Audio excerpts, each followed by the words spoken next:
Israel Iran সংঘাতের মধ্যে ইরানের বিরুদ্ধে যুদ্ধজাহাজ পাঠাচ্ছে যুক্তরাষ্ট্র। শনিবার মার্কিন নৌবাহিনীর বরাত দিয়ে ওয়াশিংটন পোস্টের এক প্রতিবেদনে এই তথ্য জানানো হয়েছে।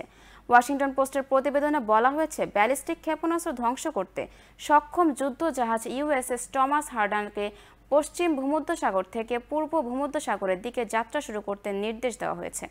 এছাড়া আরেকটি ক্ষেপণাস্ত্র ধ্বংসকারী জাহাজকে অগ্রসর হওয়ার নির্দেশ দেওয়া হয়েছে, যাতে হোয়াইট হাউস অনুরোধে তা প্রস্তুত থাকতে পারে।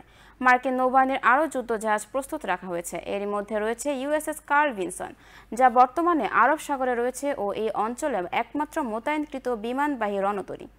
এছাড়া ইউএসএস নিমিটস ইন্দো প্যাসিফিক অঞ্চলে এবং ইউএসএস জর্জ ওয়াশিংটন সম্প্রতি জাপান ত্যাগ করেছে।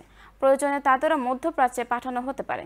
মার্কিন কর্মকর্তারা জানিয়েছেন, শুক্রবার ইসরায়েলের পরমাণু স্থাপনা ও সামরিক নেতাদের ওপর হামলার প্রতিশোধ হিসেবে ইরান যে ব্যালিস্টিক ক্ষেপণাস্ত্র হামলা চালায় তা ঠেকাতে যুক্তরাষ্ট্র সক্রিয়ভাবে অংশ নেয়।